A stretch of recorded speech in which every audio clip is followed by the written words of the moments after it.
map. They're not. Hey, kid. Leaves are falling all around. Everything in here. Well, I think you're here because of your brother. Wait, you know my brother Sam? If we find that gold, we find him too. I'm a friend of Sully's. Sully doesn't have any friends. I should know him one of them. For a very long time. So much blood. Since I was a kid, my brother Sam left one final clue.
What if one hidden treasure could change your life forever?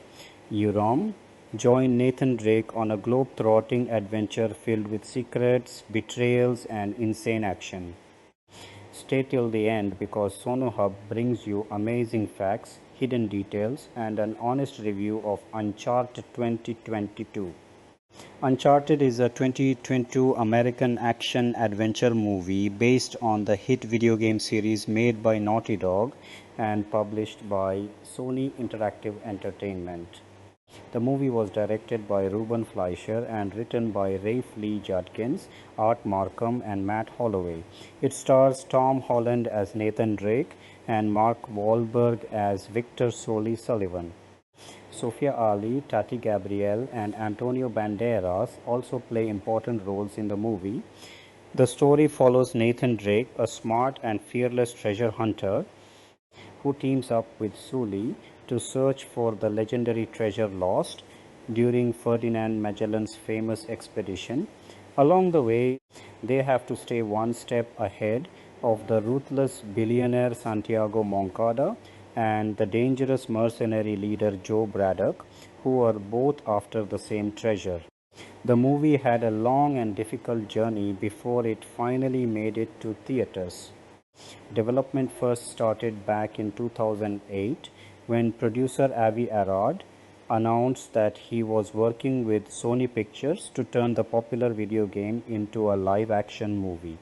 Over the years, the project went through a lot of changes. Several directors and writers joined the movie and later left, causing the film to spend years stuck in development.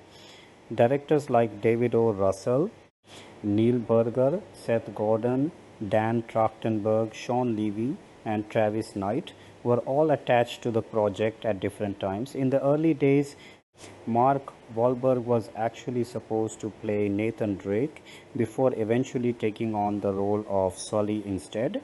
Tom Holland officially joined the cast as Nathan Drake in 2017, and Ruben Fleischer signed on as director in early 2020. Filming officially started in March 2020, but production had to stop because of the COVID-19 pandemic. After a few months, filming started again in July 2020 and wrapped up in October of the same year. The movie was filmed in several locations including Boston, Barcelona, New York City, and Kiamba, helping bring the action-packed adventure to life with beautiful real-world settings. Uncharted was originally planned to hit theaters on December 18, 2020, but the COVID-19 pandemic caused several delays, pushing the release date back multiple times. The movie finally had its world premiere at the Coliseum in Barcelona on February 7, 2022. Before opening in theaters across the United States on February 18 through Columbia Pictures and Sony Pictures releasing, after its release, the movie got mixed reviews from critics. Some people liked the exciting action scenes, fun adventure, and the chemistry between Tom Holland and Mark Wahlberg, while others felt it wasn't as strong as the video games. Even with the mixed reviews, the movie was a huge hit at the box office. It earned over $407 million worldwide on a budget of around $120 million, making it one of the highest grossing video game movies ever released at that time. Because of its strong success, a sequel is now in development. Nate Drake, Tom Holland, and his older brother Sam Rudy Pankow grow up together in an orphanage. One day, the brothers are caught trying to steal an old map from a museum in Boston. The map was connected to Ferdinand Magellan's famous expedition. Sam explains that Magellan was the first explorer to help create a map of the entire Old World and believed he had found a huge amount of gold. But Magellan never made it back home. So the treasure was believed to be lost somewhere in the world. After getting caught, the brothers are brought back to the orphanage. Since Sam has already been in trouble several times, the orphanage decides to kick him out. Instead of getting arrested, Sam chooses to run away. Before leaving, he promises Nate that he'll come back one day. He also gives Nate a special ring that once belonged to their ancestor, the famous explorer Sir Francis Drake. 15 years later, Nate is living in New York City and working as a bartender. Besides serving drinks, he secretly steals expensive jewelry from rich customers. Nate is very smart and knows a lot about history. He even tells customers interesting stories about the drinks they are ordering to distract them while he quietly picks their pockets. One day, a treasure hunter named Victor Sully Sullivan, Mark Wahlberg, notices Nate's skills at the bar. Sully tells Nate he's putting together a big treasure hunt and needs someone like him. At first, Nate turns him down, but later he secretly follows Sully home after sneaking into Sully's apartment by stealing the building guard's keys. Nate finds an old map from the Magellan expedition in Sully's collection.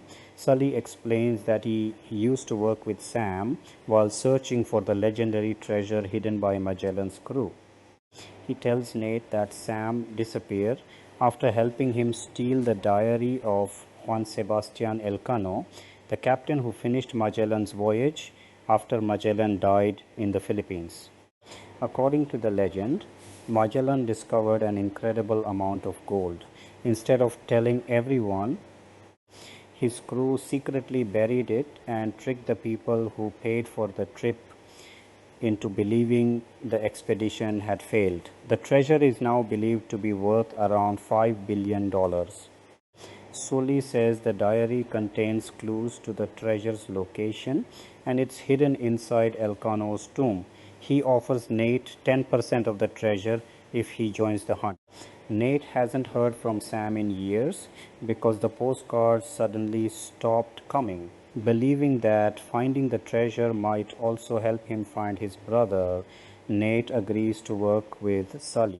The two travel to a fancy auction to steal a golden cross connected to Magellan's crew. There they meet Santiago Moncada, Antonio Banderas, the last heir of the powerful Moncada family, and Joe Braddock, Tati Gabriel, the ruthless leader of Moncada's mercenary team. Braddock's men attack Nate, starting a huge fight that gives Sully enough time to steal the cross. They soon learn that the cross is actually one of two special keys needed to open Elcano's hidden tomb. Nate also digs into Sully's past and discovers he was once a Navy helicopter pilot who was kicked out of the service. Nate and Sully travel to Barcelona, where they meet Sully's partner, Chloe Fraser, Sophia Ali. Chloe already has the second Golden Cross. By following clues from Elcano's diary, they learn that Magellan really did find a fortune in gold and secretly buried it, while fooling the Moncada family into believing the journey was a complete failure. At the same time, Moncada finds out that his father, Armando, plans to donate the family's fortune instead of leaving it to him. Greedy and furious, Moncada orders Braddock to kill his own father so he can inherit everything himself. Using clues from the diary, Nate, Sully, and Chloe search inside the old church of Santa Maria del Pi.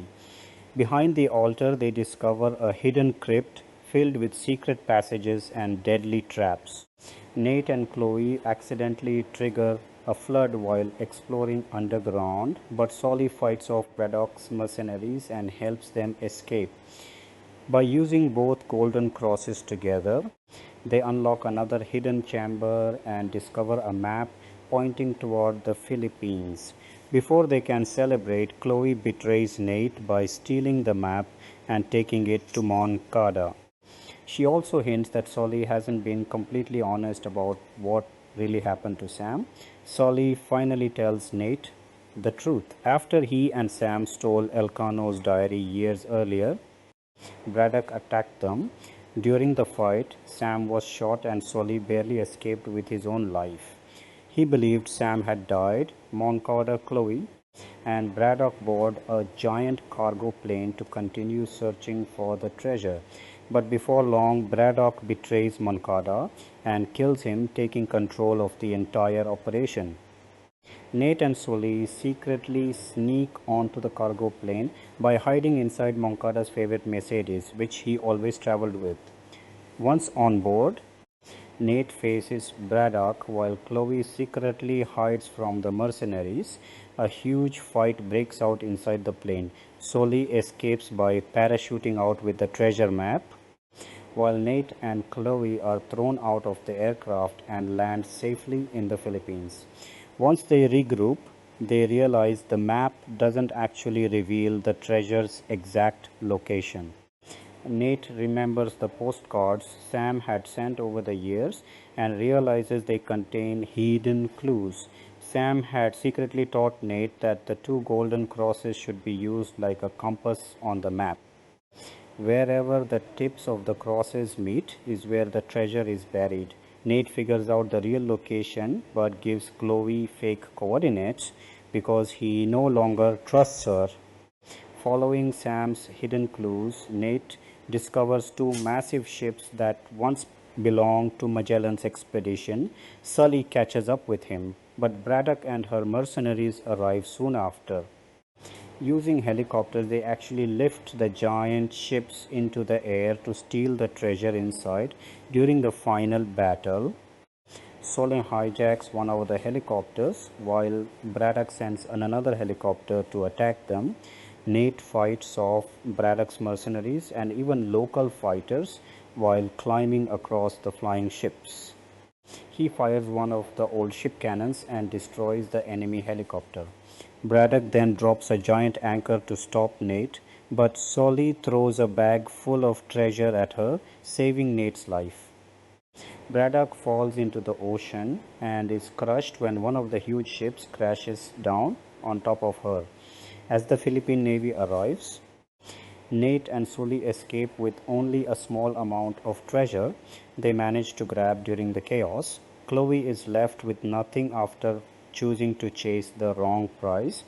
Later, it's revealed that Sam is actually still alive. Even though Braddock shot him years ago, he somehow survived. Sitting in prison, he writes another postcard to Nate, warning his younger brother to always watch his back. In the post-credit scene, Nate meets a man who works for Roman. The man offers to trade a mysterious Nazi map in exchange for Nate's family ring. He then tries to double-cross Nate, but Sully arrives just in time to save him. The two escape together, only to find themselves confronted by a mysterious person whose identity is still unknown. Casting Tom Holland as Nathan Drake. Tom Holland was cast as a younger version of Nathan Drake in May 2017, a pivotal decision that reframed the project as a prequel rather than a direct adaptation of the game's middle-aged adventurer. At the time of casting, Holland was already established as Spider-Man in the Marvel Cinematic Universe, bringing proven physicality, athletic background from dance and gymnastics, and a growing reputation for handling large-scale action sequences. The choice of a then 21-year-old actor signaled Sony's intent to explore Drake's origins, including his orphanage years, early treasure hunting impulses, and the formative relationship with his brother Sam Holland. Prepared extensively for the role. For the opening bartender sequence set in New York, he worked shifts at London's Chiltern Firehouse, learning to mix cocktails, perform bottle tosses, and execute trick pours under the guidance of the hotel staff. He later described the experience as practical research to make the character's everyday movements feel authentic rather than performed. Physical preparation intensified after production paused due to the COVID-19 pandemic. Upon seeing Mark Wahlberg on set in costume, Holland noted the significant size difference and used the subsequent 5-month hiatus to train rigorously, combining strength work, endurance training, and caloric surplus to build muscle mass suitable for the film's climbing, fighting, and stunt demands. He has stated that the stunt work in Uncharted, performed largely without the protective suit and CGI safety net of Spider-Man, left him with tendinitis and widespread bruising by the end of principal photography. His prior experience with MCU stunt coordinators, particularly George Cottle, transferred directly to the more grounded practical action of the film. Holland also served as an executive producer, giving him input on creative decisions. Young Nate was played by Tiernan Jones, capturing the character's early opportunistic theft of a Magellan-related map from a Boston museum alongside his brother. Mark Wahlberg as Victor Sully Sullivan. Mark Wahlberg's involvement with the project spanned more than a decade and underwent a complete role reversal in late 2010 under director David O. Russell Wahlberg was attached to play Nathan Drake himself. Early concepts reportedly included Robert De Niro as a father figure and Joe Pesci as an uncle, suggesting a more crime-inflected tone. Russell departed in 2011 for Silver Linings Playbook, and Wahlberg eventually moved on as successive directors and scripts came and went.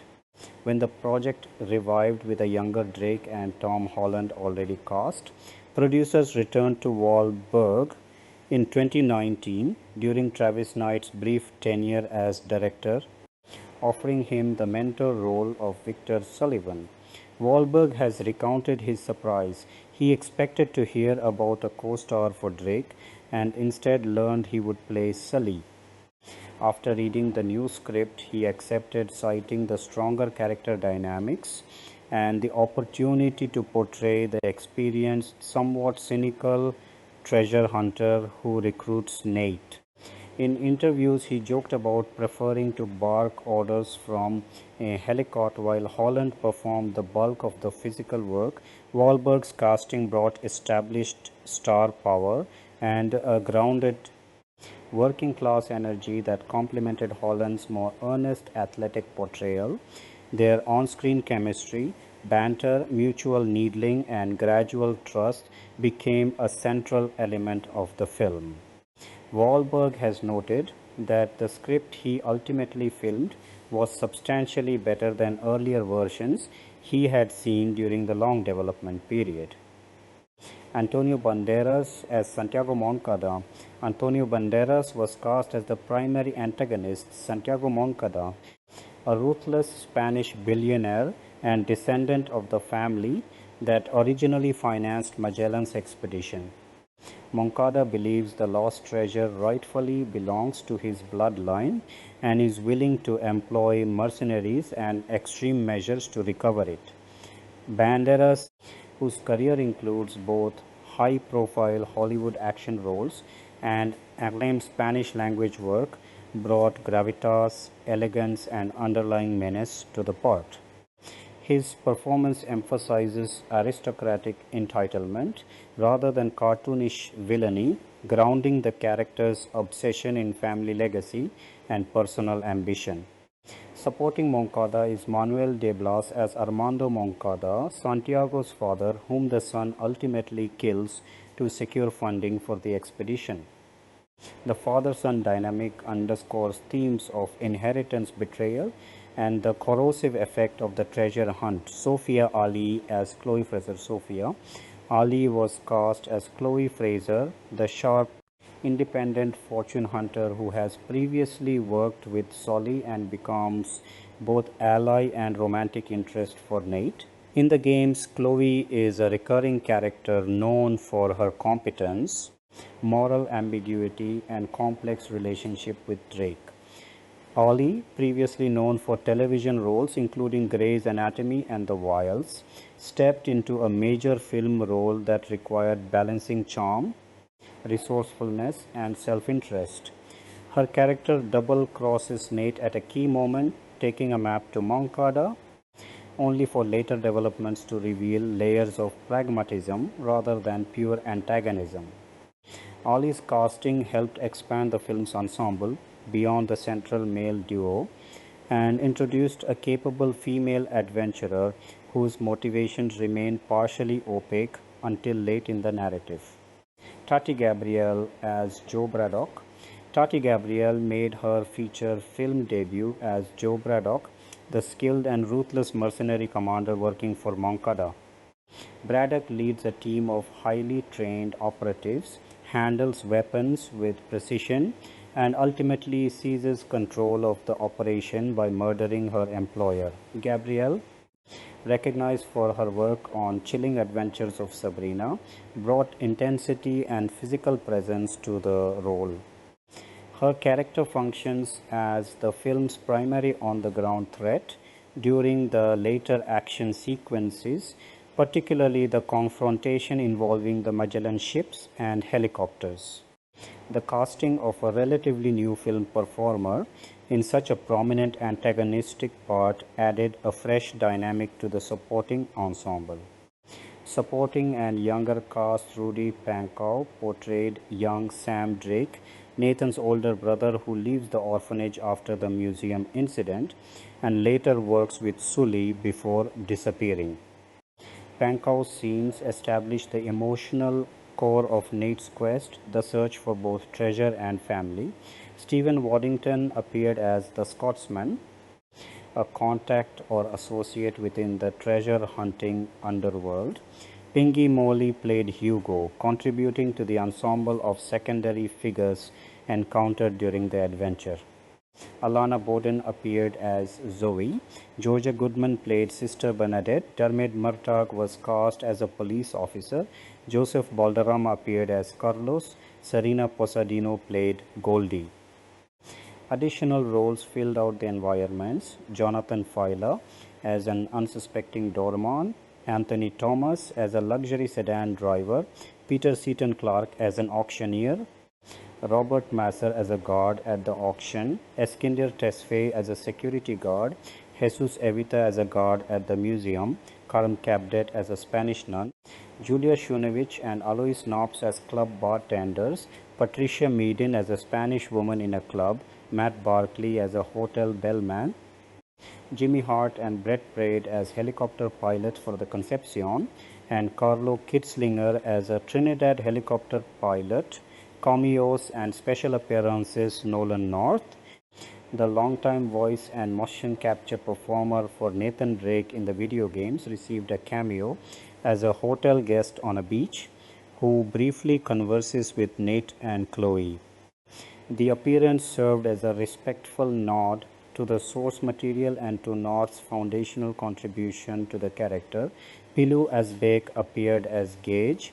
in the mid-credits scene, setting up potential future storylines involving a Nazi map and an unseen threat. Spanish YouTuber Ruben Douglas Gunderson, El Rubius OMG, appeared as an uncredited young man in a Barcelona background role. Sarah Patrick was listed as a young woman, uncredited. Casting directors and process. The casting team was led by Denise Chamian and John Papsidera, with Priscilla John and Orla Maxwell handling UK casting and Anna-Lena Slater responsible for Germany. This multi-territory approach reflected the film's international production footprint, which included locations in Boston or New York City and the Philippines, Kiamba. Chamian's extensive credits across major studio films provided the institutional knowledge required for a high-profile video game adaptation that needed both established stars and emerging talent capable of handling demanding physical sequences. The long development history shaped the final casting. Early interest from Nathan Fillion, who campaigned publicly and later starred in a popular fan short film as Drake, never translated into an official attachment, largely because of the project's prolonged delays. Chris Pratt was offered the role of Drake at one point and declined. Other names reportedly considered or tested during various phases included Jamie Dornan, Oscar Isaac, Aaron Taylor Johnson, Travis Fimmel, and Chris Hemsworth. The eventual decision to center the film on a younger Drake with Holland, pair him with Wahlberg as the mentor, and surround them with Banderas, Ali, and Gabriel created a balanced ensemble that mixed proven box office draws with performers who could embody the game's mix of humor, competence, and moral gray areas. Physical and performance demands. Across the ensemble beyond Holland's documented training, the supporting cast faced significant physical requirements. Gabriel's Braddock engages in multiple fight sequences and tactical operations. Ali's Chloe participates in climbing, underwater, and pursuit scenes. Wahlberg, while acknowledging a less punishing physical load than Holland, still performed in action environments that required coordination with stunt teams. The film's stunt department, including doubles and performers for major set pieces involving planes, ships, and helicopters, worked closely with the principal cast to maintain continuity of movement and character-specific physicality. Chemistry and ensemble dynamics. Interviews with the cast consistently highlighted the rapport between Holland and Wahlberg as a production strength. Holland has described Wahlberg as an obvious and enthusiastic choice for Sully once the mentor role was finalized. Their shared scenes rely on rapid dialogue, physical comedy, and escalating trust under pressure. The addition of Ollie and Gabrielle expanded the interpersonal dynamics. Chloe's shifting loyalties create tension within the core group, while Braddock provides a relentless external pressure that forces the protagonist to adapt. Banderas' measured menace contrasts with the more kinetic energy of the younger performers, giving the antagonist a different rhythmic presence. Production context affecting casting. Filming began in March 2020, halted by the pandemic, resumed in July, and wrapped in October. The interruption allowed additional training time for Holland and required careful scheduling for an international cast and crew. Locations in Spain necessitated local casting support, while the Boston orphanage and New York sequences drew on US talent. The involvement of PlayStation Productions as a co-producer ensured ongoing consultation with Naughty Dog creatives, including executive producer Neil Druckmann, whose presence helped maintain fidelity to character essence even as the story functioned as an origin tale. secondary and background performers. The full credited ensemble includes numerous smaller but functional roles that populate auctions, museums, clubs, hotels, and expedition crews. These performers, guards, pilots, nuns, bartenders, doormen, and security personnel, create the lived-in texture of the film's global settings. Their casting, handled through the regional teams, ensured authenticity in language, appearance, and movement within each location. Legacy of the casting choices: the combination of Holland's youthful athleticism, Wahlberg's seasoned presence, Banderas' authoritative villainy, Ali's resourceful ambiguity, and Gabriel's lethal competence produced an ensemble capable of carrying both character moments and large-scale set pieces. The decision to age Drake down allowed the film to explore formative relationships and early mistakes while still delivering the treasure hunt spectacle associated with the games. Cameos by North and the mid-credits appearance by Asbeck further tied the film to the broader franchise and suggested avenues for continuation.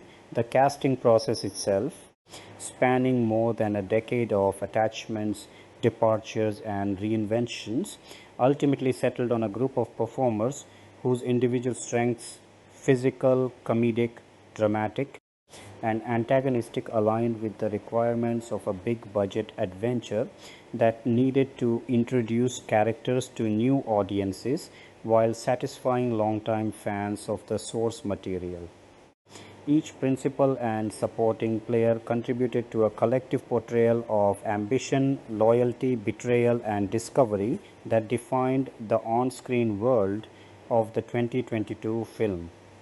Production, development, and pre-production the road that eventually led to Ruben Fleischer's 2022 film sat in Hollywood's development pipeline for well over a decade, making it one of the more famously troubled video game to film adaptations of the modern studio era.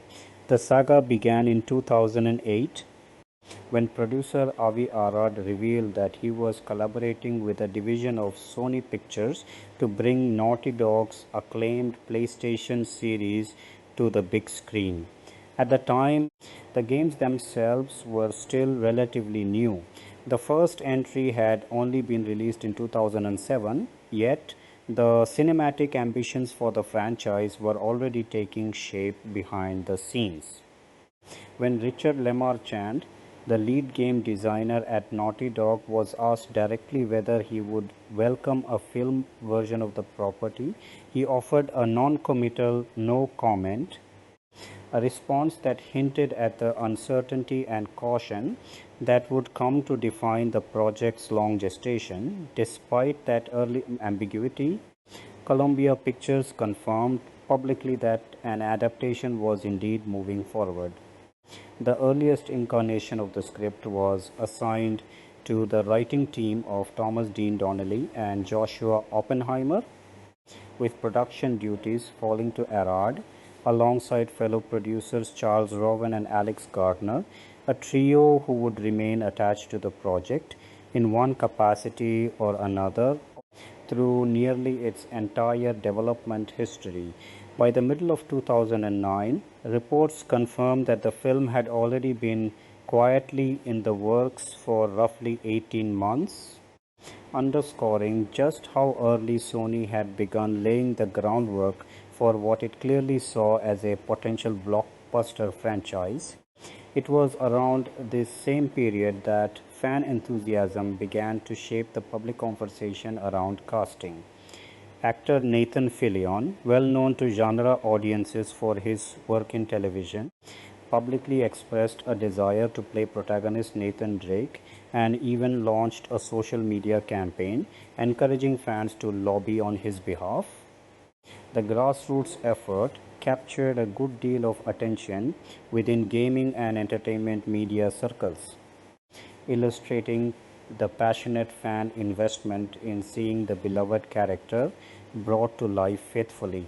Meanwhile, in an August 2010 interview, Naughty Dog spoke with PlayStation University about how far along the film's development had come, emphasizing that the studio had confidence in everyone involved in shepherding the production. The project took a significant step forward in October 2010 when Doug Belgrad and Matt Tolmach, then co-presidents of Columbia Pictures, announced that acclaimed filmmaker David O. Russell had signed on to both write and direct the picture. The plan was for an action-adventure film rooted in the story of the first game, with Arad, Rowan, and Gardner continuing on as producers. Russell's involvement generated considerable excitement given his growing reputation as a filmmaker, though the connection to Fillion's fan campaign proved awkward. After a screening of Russell's film, The Fighter, a devoted fan approached him to ask whether he had considered Fillion for the lead role, given the sheer volume of public requests. Russell, apparently unfamiliar with Fillion or the surrounding fan movement, brushed the suggestion aside without much further thought. Fillion would eventually get to embody the character regardless, starring years later in a short unofficial fan film that was warmly received by the Uncharted community, even though it had no connection to the official Sony production. Later that November, Mark Wahlberg gave an interview to MTV in which he discussed his attachment to the project as its prospective lead. He explained that Russell was actively writing the script at the time and that he was eager about the direction things were heading, hoping production could begin sometime in the middle of 2011. Wahlberg's comments hinted at a much different creative vision than what audiences would eventually see. Over a decade later, he spoke of the possibility of Robert De Niro and Joe Pesci joining the cast as family members of his character, suggesting Russell's take leaned into a more idiosyncratic character-actor-driven ensemble rather than a straightforward blockbuster adventure. This early conception of the film, with Wahlberg as Drake rather than Sullivan, stands as one of the more curious footnotes in the project development, since Wahlberg would ultimately return to the franchise nearly a decade later in the very different role of Victor Sullivan, the mentor figure to Tom Holland's younger Drake. That vision, however, never came to pass.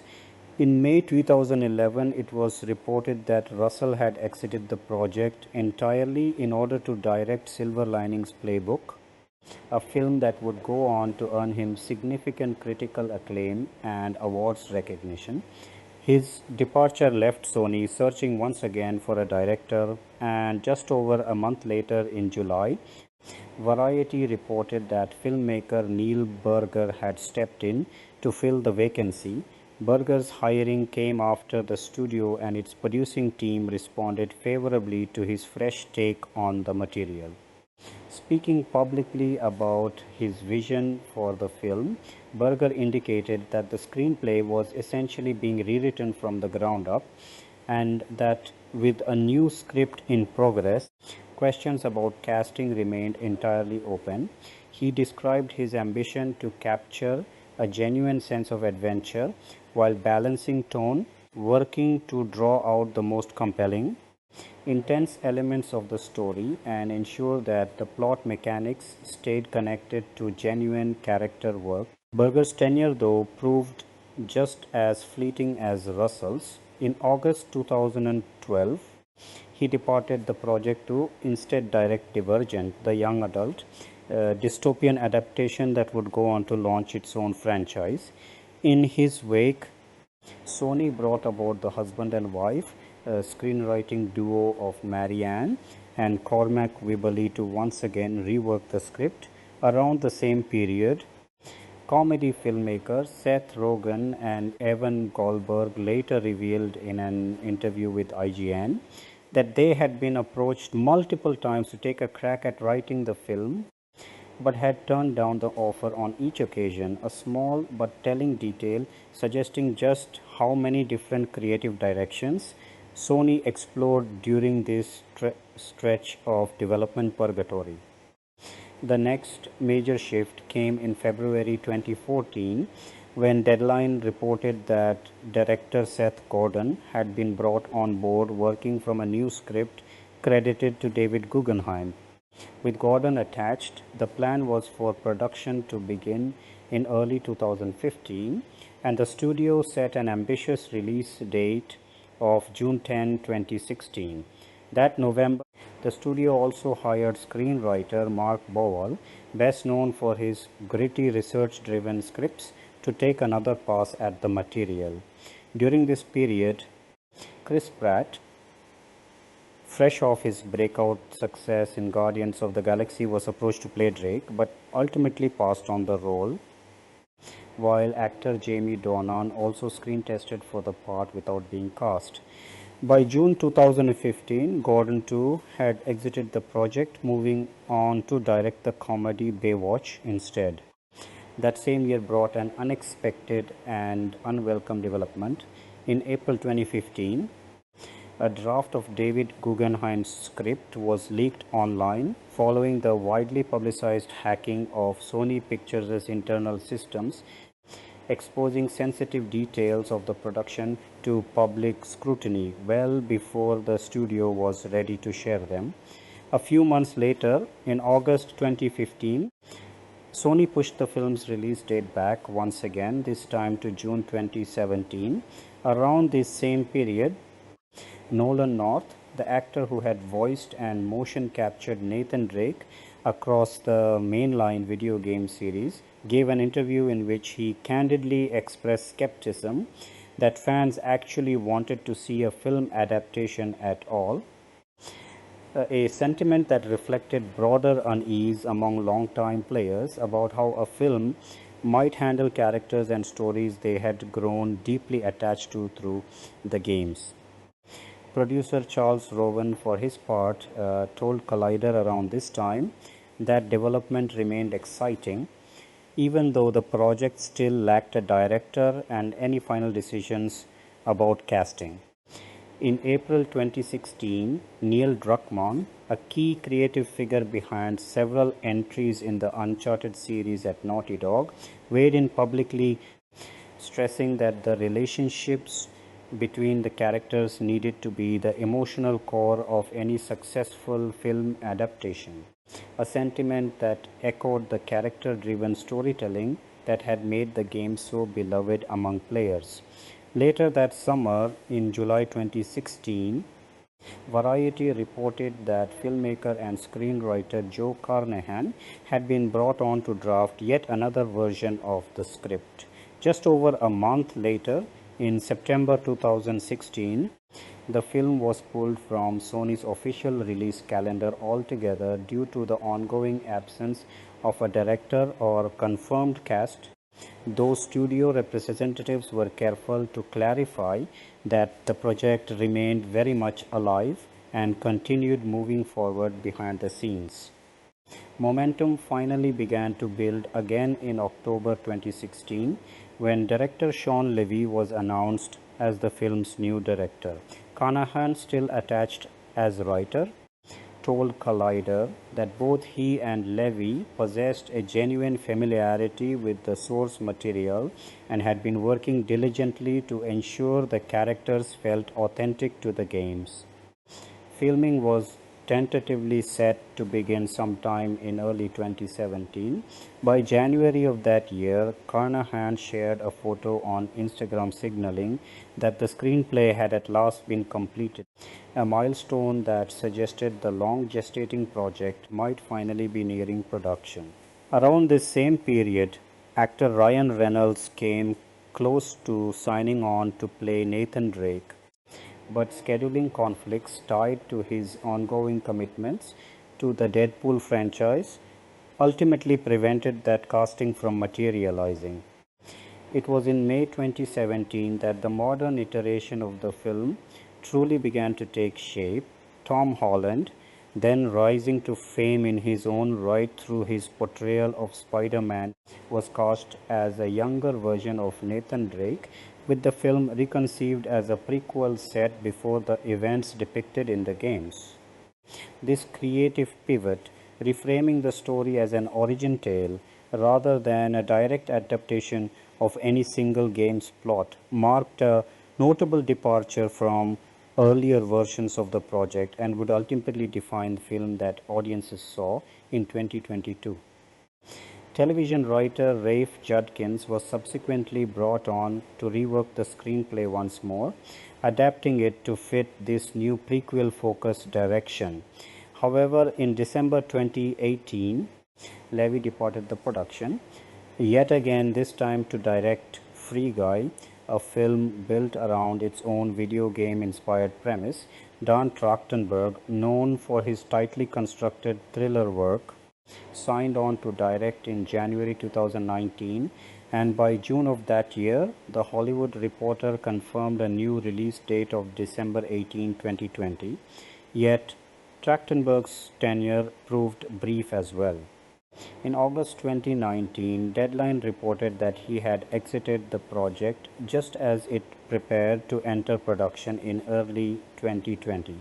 Notably, this period also marked the film's designation as the first feature production under Sony's newly formed PlayStation Productions banner, a division created specifically to oversee film and television adaptations of the company's gaming properties. Later that September, the Hollywood Reporter announced that Travis Knight, celebrated for his work in stop motion animation, would take over as director. That November, Mark Wahlberg returned to the franchise, this time set to star opposite Holland as Victor Sullivan, rather than in the lead role he had once been attached to nearly a decade earlier.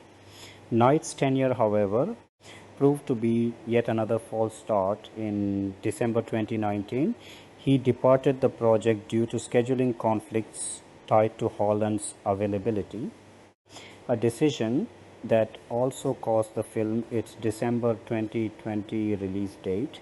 The director who would finally see the project through to completion, Ruben Fleischer, entered talks to take over in January 2020, with the studio simultaneously pushing the release date back to March 2021.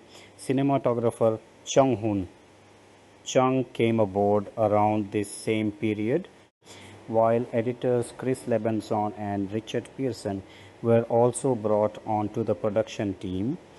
By February 2020, Fleischer's hiring was officially confirmed, with the film's narrative firmly established as an origin story predating the events of the games, drawing thematic and structural inspiration, in particular from Uncharted 4, A Thief's End, calling the acclaimed fourth mainline entry in the series. That March, the supporting cast began to take shape with the additions of Antonio Banderas, Sophia Ali and Tati Gabrielle, while veteran screenwriting duo Art Markham and Matt Holloway contributed further work to the screenplay, refining the story that would eventually reach cinemas. Looking back across this extraordinarily protracted development process, the film passed through the hands of numerous accomplished directors, including David O. Russell, Neil Burger, Seth Gordon, Sean Levy, Dan Trachtenberg, and Travis Knight, each of whom brought a distinct creative sensibility to the project before circumstances, scheduling, or shifting studio priorities pulled them away. Similarly, the screenplay passed through an equally long list of credited and uncredited writers before Judkins, Markham, and Holloway were ultimately credited on the finished film. This kind of extended limbo, often referred to in the industry as development hell, is not unheard of for ambitious studio properties, particularly those adapted from other media. But the Uncharted film's 14-year journey from Arad's initial 2008 announcement to its eventual 2022 release stands out as an especially dramatic example of how difficult it can be to translate a beloved interactive property into a completed motion picture. Filming principal photography on Uncharted finally commenced on March 16, 2020 at Babelsberg Studios near Berlin, Germany, a storied production facility with a long history in European filmmaking. The timing, however, could scarcely have been worse. That same day, the production was forced to shut down as the COVID-19 pandemic rapidly escalated into a global crisis, prompting governments and studios worldwide to halt film and television productions in an effort to curb the spread of the virus. The abrupt suspension came on what was reportedly Holland's very first day of shooting in the role, leaving the production in an unusual limbo just as it had finally gotten underway. After so many years of false starts, for several months the future of the shoot remained uncertain. Early reports in mid-July 2020 suggested that filming had already resumed, but Sony Pictures moved quickly to clarify that, while the studio was indeed making preparations to restart, actual production had not yet recommenced. That clarification proved to be only a matter of timing. Production officially resumed on July 20, 2020, once again at Babelsberg Studios, this time under a new set of health and safety protocols that had become standard across the film industry during the pandemic, including social distancing measures and mask requirements, enforced on and off set whenever performers were not actively filming. The resumed shoot was not without further disruption. On August 5, 2020, Antonio Banderas was forced to step away from the production temporarily after testing positive for COVID-19. The actor, who happened to be marking his 60th birthday during this period of quarantine, later spoke publicly about the experience of celebrating the milestone while isolating due to the virus. He recovered within a few weeks, returning to the set by August 26, 2020, allowing production to continue largely uninterrupted from that point onward.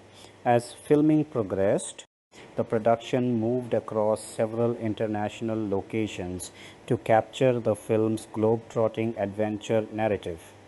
By mid-September 2020, shooting had shifted to locations around Berlin itself, with set photographs from this period offering the public its first proper glimpses of Holland and Wahlberg in costume as Drake and Sullivan.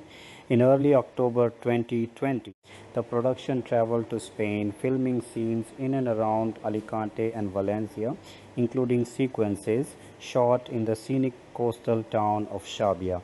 Notably, because pandemic-related travel restrictions made location shooting in the actual Philippines impractical during this period, the production instead relied on digital visual effects work to recreate the archipelago, setting central to the film's climactic sequences, a workaround that had become increasingly common across the industry as productions adapted to the logistical realities imposed by the pandemic.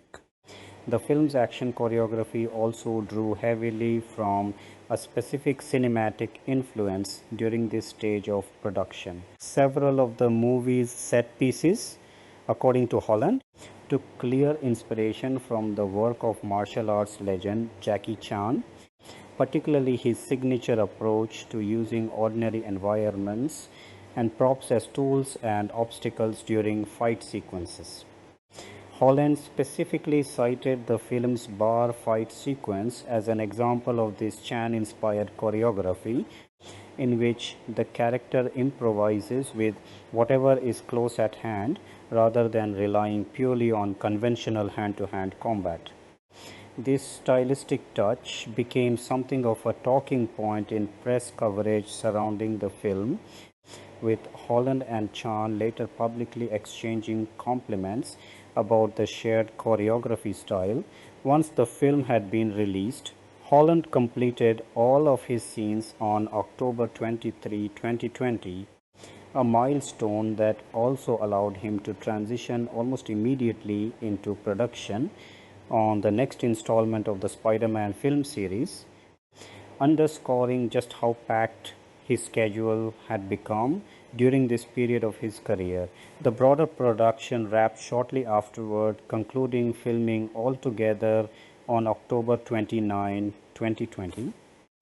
In Barcelona, a city that would go on to serve an important dual role in the film's story and its eventual worldwide promotional rollout.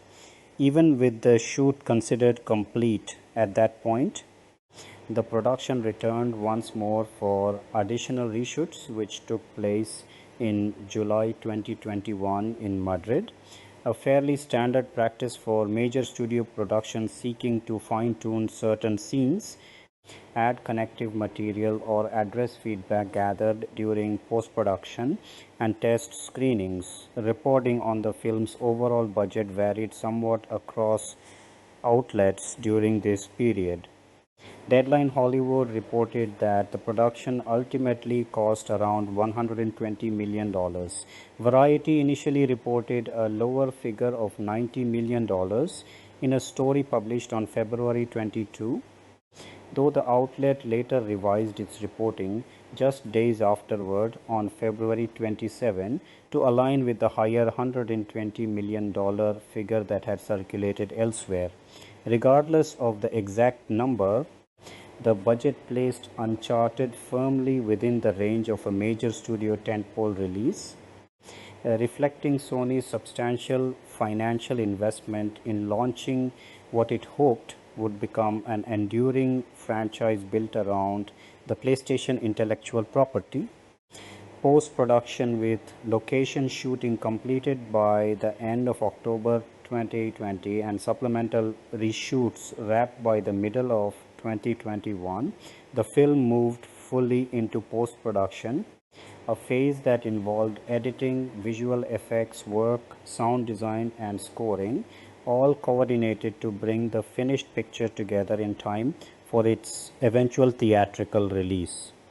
Editors Chris Lebenzon and Richard Pearson, both brought onto the production early in Fleischer's tenure as director, were tasked with assembling the film's footage into its final theatrical cut, a job that required balancing the demands of large-scale action set pieces with the character-driven material central to the Drake and Sullivan dynamic that anchors the story.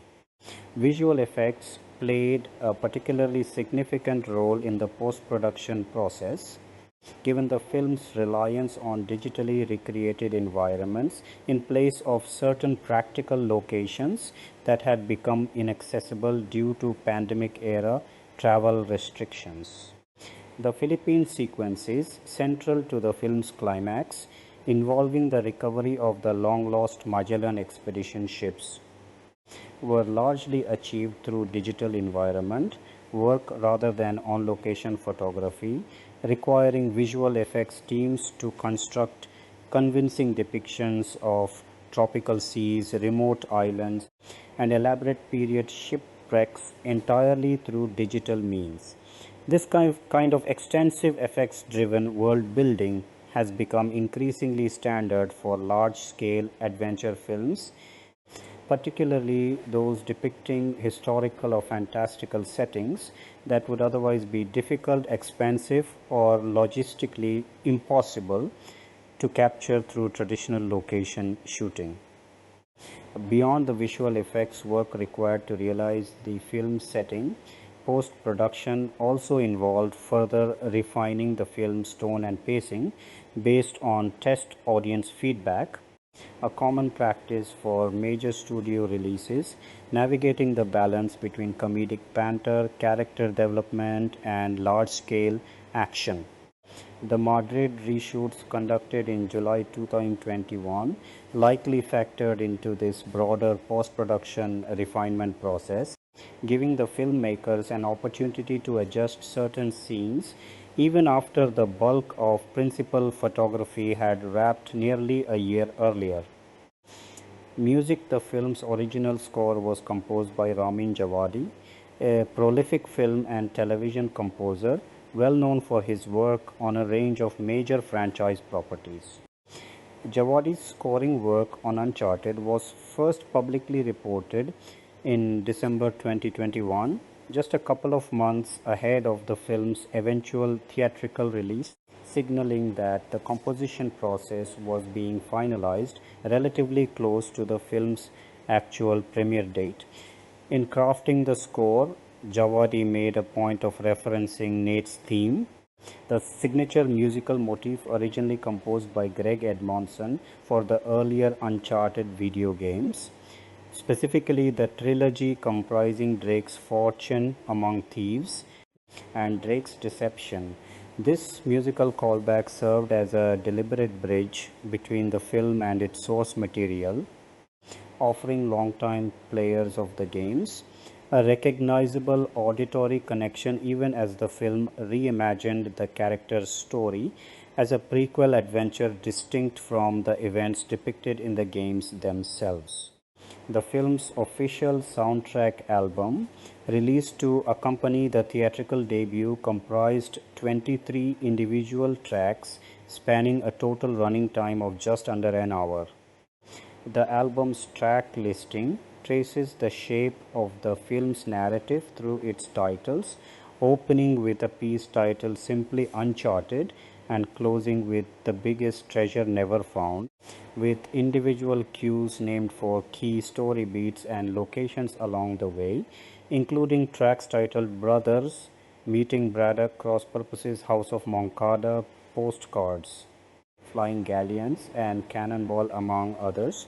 Several of the track titles directly reference pivotal plot elements and character relationships central to the film, including the fraught familial bond between Nathan and Sam Drake, the shifting alliances between Nate, Sully, and Chloe, and the film's central conflict with the mercenary leader Joe Braddock and the corrupt Moncada family. Beyond Djawadi's orchestral score, the film also featured a contribution from the American musical act Milk Blood, who produced an original song titled No Mind, specifically for use during the film's end credits sequence. The track was released commercially on February 16, 2022, just 2 days ahead of the film's wide theatrical debut in the United States, allowing it to serve as part of the broader promotional rollout surrounding the film's release.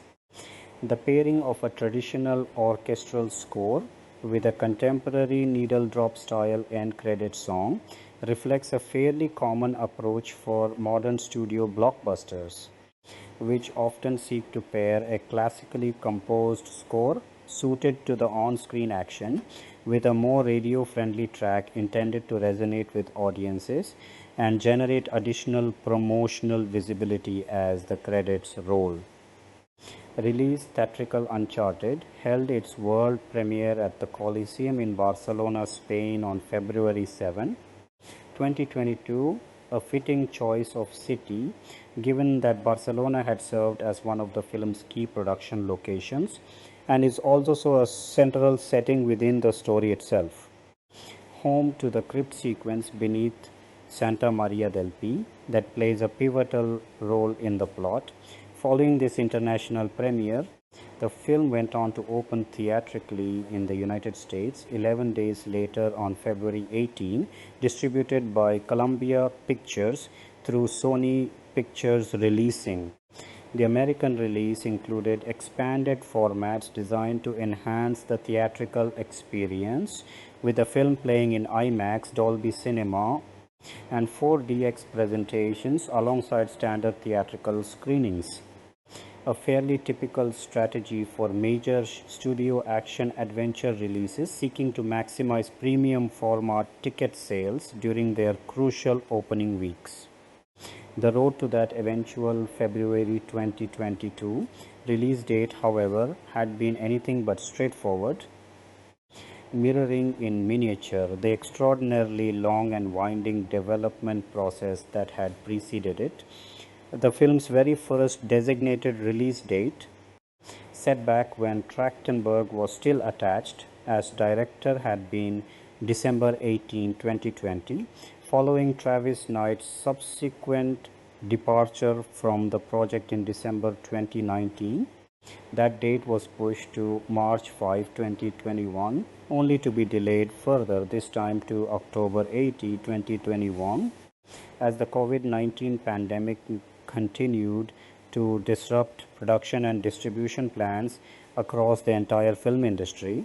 The date was later moved up somewhat to July 16, 2021, before being pushed once again to February 11, 2022, and then shifted by one final week to its ultimate release date of February 18, 2022. Altogether, the film cycled through no fewer than 6 distinct release dates over roughly 2.5 years, a reflection of just how thoroughly the pandemic scrambled release calendars across the entire industry during this period, compounding the delays that had already plagued the project's earlier development. The film's theatrical release was not without controversy in certain international markets, stemming from a brief scene depicting a treasure map that includes the so-called 9-line, a disputed boundary marking used by China to assert territorial claims over large portions of the South China Sea. On March 12, 2022, Vietnamese authorities banned the film from distribution entirely, citing the inclusion of what officials described as illegal imagery related to the 9-line. The film had originally been scheduled to open in Vietnamese theaters on March 18. A similar controversy played out in the Philippines roughly 6 weeks later. On April 27, 2022, the country's Movie and Television Review and Classification Board banned the film's release following a formal request from the Philippine Department of Foreign Affairs, with officials describing the map's depiction as contrary to the nation's national interest. Both bans reflected the broader geopolitical sensitivity surrounding territorial disputes in the South China Sea, an issue that had similarly affected the international distribution of other films and media properties in the years since, particularly those produced or partly filmed with an eye toward the lucrative Chinese theatrical market.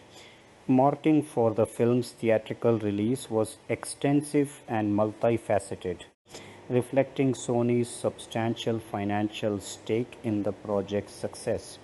According to data from the advertising analytics firm iSpot, Sony spent in the neighborhood of $20 million specifically on television advertising spots for the film, a campaign that ultimately generated more than 1 billion individual impressions across various broadcast platforms. The television campaign placed particular emphasis on major sports programming, with commercials airing heavily during NFL football broadcasts, ESPN Sports Center coverage of the 2022 Winter Olympics, and NBA games, all aired across major networks including NBC, CBS, ESPN, ABC, and Fox. This sports-heavy advertising strategy reflected a calculated bet that the film's blend of action, adventure, and star power would appeal strongly to the broad, largely male-skewing audience that tends to consume major sports broadcasts. One particular promotional effort generated outsized attention. A cross-promotional commercial produced in partnership with Hyundai Motors, which aired during the pre-game coverage of Super Bowl LVI in February 2022. According to figures compiled by the social media analytics firm Relish Mix, the ad generated more than 500 million online interactions within just its first 24 hours of airing, a result that reportedly exceeded even the studio's own expectations for the campaign.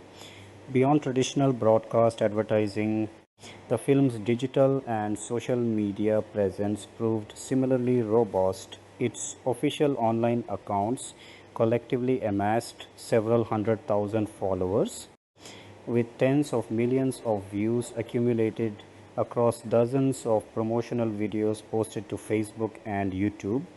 Tom Holland's own considerable social media following, numbering in the tens of millions across various platforms, was also cited by industry analysts as a significant contributing factor to the film's eventual box office performance, underscoring the degree to which individual star power and digital reach have become central components of modern blockbuster marketing strategy. Home media. The transition to home media and streaming platforms for Uncharted was shaped in a large part by a set of broader distribution agreements that Sony had negotiated well before the film's theatrical debut. In April 2021, Sony finalized separate multi-year deals with both Netflix and the Walt Disney Company, granting each company staggered streaming rights to Sony's slate of feature films released between 2022 and 2026, including Uncharted, once the films had completed their theatrical runs and initial home entertainment windows. These arrangements reflected the increasingly complex, multi-tiered distribution landscape that had emerged across the film industry in the years following major shifts in how audiences consumed movies, particularly as streaming platforms became increasingly central to studios' overall revenue strategies. Uncharted became available for digital purchase and rental on April 26, 2022, roughly 2 months after its theatrical debut, followed shortly afterward by a physical media release on May 10, 2022, when the film arrived on Ultra HD Blu-ray, Standard Blu-ray, and DVD formats. This sequencing of digital availability followed by physical media release reflected a fairly standard home entertainment rollout strategy that had become commonplace for major studio releases by this point in the early 2020s. Under the terms of Sony's streaming agreement with Netflix, Uncharted was slated to arrive on the platform in the United States on July 15, 2022, though that date was ultimately pushed back, with the film instead debuting on Netflix on August 5, 2022. Later, still as part of the separate Disney-Sony streaming arrangement, the film became available on both Hulu and Disney Plus in the United States on January 15, 2024, extending its availability to viewers subscribed to those platforms nearly 2 years after its theatrical run had concluded. This staggered rollout across multiple streaming services over the course of roughly 2 years illustrates the increasingly intricate web of licensing arrangements that now govern how major studio films reach audiences well after their initial theatrical release, with different platforms securing rights for different windows of time as part of broader multi-year output deals between studios and streaming companies. Reception box office Uncharted proved to be a substantial commercial success worldwide, ultimately grossing $148.6 million in the United States and Canada combined, alongside a further $258. 5 million collected across other international territories for a cumulative worldwide total of $407.1 million, measured against its reported production budget of $120 million.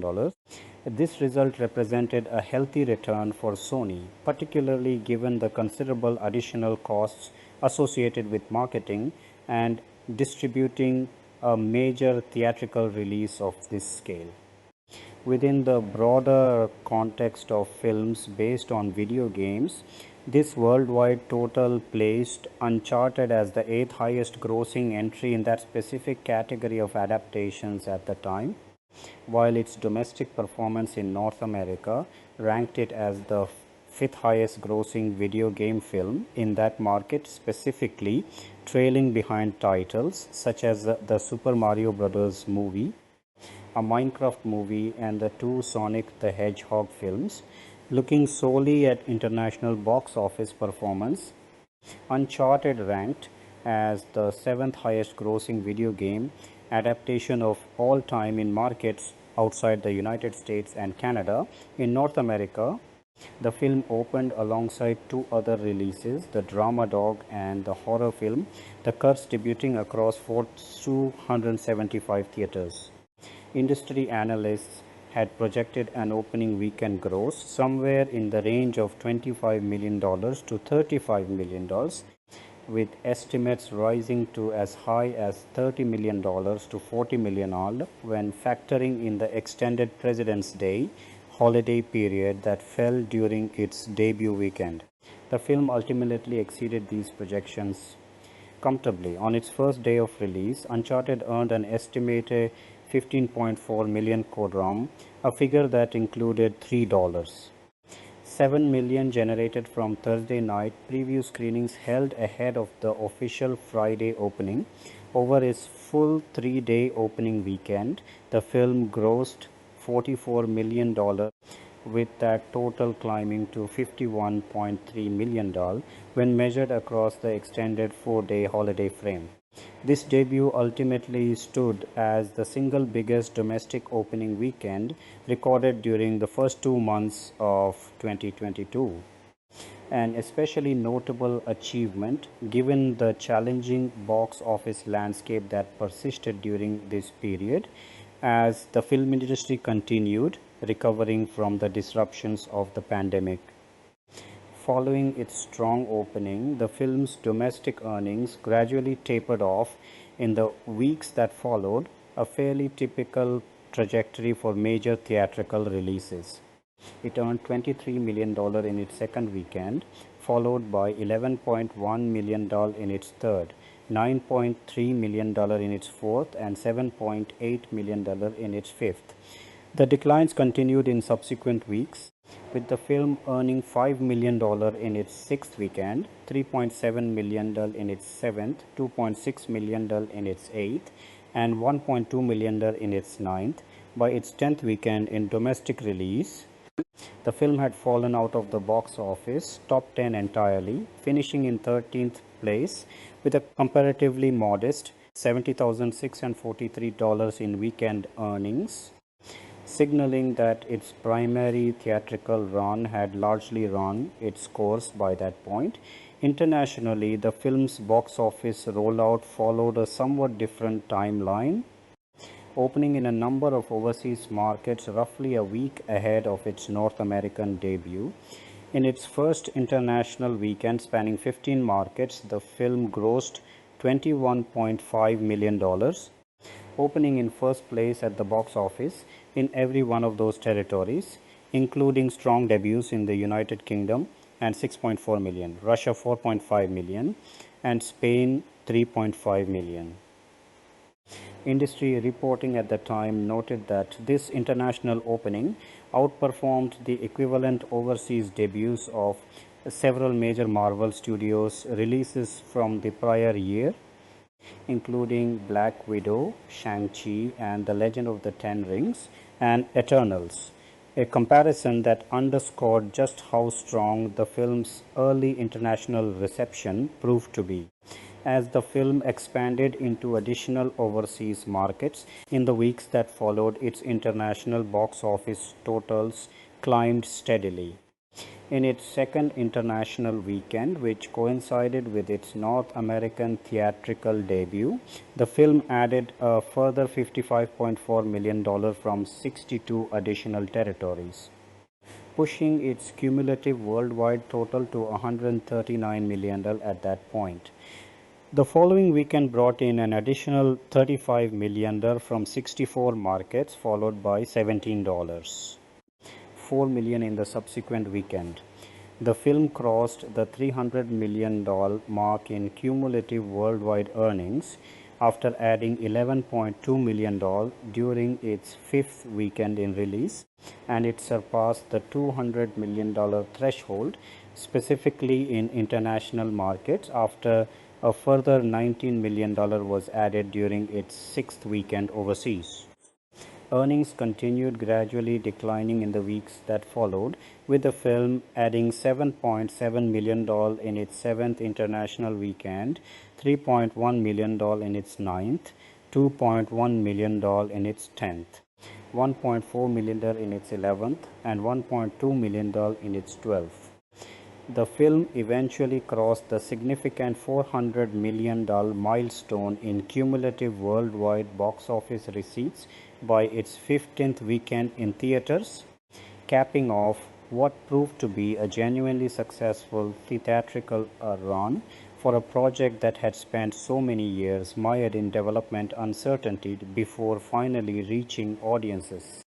Critical response. Critical reception to Uncharted upon its release was decidedly mixed, reflecting a common pattern among film adaptations of video games, a genre that has historically struggled to win over professional critics, even when individual entries have found commercial success with general audiences. On the review aggregation site Rotten Tomatoes, the film held an approval rating of 41% based on 265 collected reviews, with an average score of 5.3 out of 10. The site's official critical consensus described the film as an adaptation that, despite an appealing cast, ultimately falls short of its title's promise, delivering a lesser version of superior adventure films that came before it. On Metacritic, which calculates a weighted average score based on reviews from a curated pool of critics, the film received a score of 45 out of 100 based on 44 reviews, a result the site characterizes as indicating mixed or average reviews. Audience reception, by contrast, skewed noticeably more positive than the critical consensus. Moviegoers surveyed by CinemaScore on opening night gave the film an average grade of B+ on the service's letter grade scale, which runs from A+ down to F. Similarly, audiences polled through PostTrack, another exit survey service commonly used to gauge opening weekend audience sentiment, gave the film a positive score of 79%, with 61% of respondents indicating they would definitely recommend the film to others. This notable gap between generally lukewarm critical reviews and considerably warmer audience reception is a pattern that has recurred across a number of major studio blockbusters in recent years, particularly those built around established beloved intellectual property with a built-in, enthusiastic fan base, eager to see familiar characters and stories brought to the screen, regardless of how professional critics ultimately judge the finished product. Individual reviews from prominent critics illustrated the range of reaction the film generated. Owen Gleiberman, writing for Variety, offered a relatively favorable assessment, describing the film as reasonably watchable, comparing its tone and structure to a somewhat diluted blend of other well-known adventure franchises. IGN's Jeffrey Vega rated the film 7 out of 10, describing it as a film that plays things safe but still manages to deliver an enjoyable and reasonably effective adventure, singling out Holland's performance for particular praise. Writing for the rep critic Todd Gilchrist likewise praised Holland's screen presence, highlighting the natural charisma and sincerity that made his performance consistently likable, even when the surrounding material felt less inspired. Other critics, however, were considerably harsher in their assessments. Peter Bradshaw, reviewing for The Guardian, gave the film just 2 out of 5 stars, describing it as an efficient but ultimately hollow production, lacking genuine emotional substance. Clarice Loughrey of The Independent similarly awarded the film 2 out of 5 stars, taking particular issue with elements of the casting and screenplay, characterizing much of the film as feeling underdeveloped or thrown together without sufficient care. Writing for Empire magazine, critic Nick Desemblian criticized the chemistry and dialogue exchange between Holland and Wahlberg's characters and was particularly unimpressed with Banderas' villainous turn, describing the character as lacking any real menace or distinction. A similarly critical tone appeared in Marshall Schaffer's review for the playlist, which awarded the film a grade of C while suggesting that much of the dialogue felt overly sanitized, as though every line had been carefully filtered through layers of corporate oversight before making it to the screen. Several other reviewers zeroed in specifically on the film's central creative partnership between Holland and Wahlberg. Robert Koider, writing for Polygon, criticized what he described as weak chemistry between the two leads, along with pacing and editing choices that left the film's action sequences feeling as though they lacked genuine stakes or tension. A similar sentiment was echoed by Germain Lucet of Gizmodo, who concluded that the film often felt assembled primarily around the drawing power of its recognizable cast and brand name rather than around a genuinely compelling story in its own right. Not every review focused primarily on criticism of the lead's dynamic, however. Adam Rosenberg, writing for Mashable, offered praise for the film's cinematography and drew a favorable comparison between Holland's physical performance style and the acrobatic, improvisational comedic action associated with Jackie Chan, even while acknowledging that the broader story and characters felt somewhat underdeveloped. Manohala Dargis, reviewing the film for the New York Times, was considerably less charitable, describing it dismissively as a fairly unremarkable treasure-hunting film built largely from well-worn genre cliches that had long since lost their freshness. David Ehrlich of IndieWire awarded the film a grade of C-, drawing an unfavorable comparison between the movie's relatively generic approach to action and the game's more distinctive cinematic sense of style and emotional depth, suggesting that the source material had managed to cultivate far more genuine emotional investment in its characters than the film adaptation ultimately achieved. Barry Hertz, writing for the Globe and Mail, offered a similarly negative assessment, describing the film as tediously overproduced and suggesting that its creative team seemed to hold a peculiar lack of regard for its own audience. Danny Lee of the Financial Times likewise offered a critical take, describing the film's tone as strained and joyless, drawing unfavorable comparisons to classic action-adventure predecessors such as the Police Story series and Raiders of the Lost Ark. Technology and entertainment outlets offered their own perspectives on the film as well.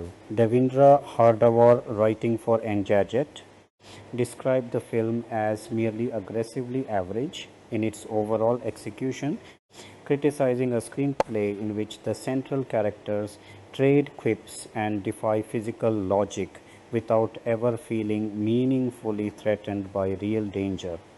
Sam Markovich of Ars Technica was particularly critical of the film's approach to its action sequences, unfavorably likening the production's execution to student filmmaking efforts modeled loosely on the Bourne franchise, while also drawing unflattering comparisons to the source material's more accomplished set pieces. On a more positive note, CNN's Brian Lowry praised the film's action choreography specifically, even as he took issue with what he viewed as underdeveloped character work, suggesting that the filmmakers seemed to treat deeper characterization as an unwelcome distraction from the action rather than an essential component of the story. Charles Pulliam Moore, writing for The Verge, was similarly critical of the film's handling of its characters, arguing that much of the banter between Nathan and Sully fell flat due to a combination of uneven chemistry and cliché dialogue, contributing to a film that struggled to settle on a consistent tone or focus and consequently felt considerably longer than its actual runtime. In the aftermath of the film's release and its ultimately successful box office run, discussion quickly turned toward the possibility of continuing the franchise with additional installments. Director Ruben Fleischer expressed enthusiasm for a potential sequel, specifically citing the memorable car chase sequence from Uncharted 4. A thief's end as a set piece he would be interested in adapting for a future film, though he was careful to note that any such continuation would depend entirely on how well the first film performed financially. Following its strong opening weekend performance, Tom Rothman, chairman of Sony Pictures, publicly described Uncharted as a new franchise property for the studio going forward, signaling the company's confidence in the property's long-term commercial potential. In August 2023, producer Charles Rowan spoke further about the prospects for a follow-up, expressing optimism about the reception the first film had received both from longtime fans of the games and from viewers unfamiliar with the source material, and indicating that the producing team remained genuinely interested in developing another installment. That December, Wahlberg confirmed in an interview that a script for a sequel was actively being written, and by June 2024, Sony Pictures Entertainment executive Stephen Odell publicly confirmed that a sequel to Uncharted was indeed in active development, suggesting that the franchise Sony had spent well over a decade attempting to bring to the screen would continue forward into at least a second cinematic chapter.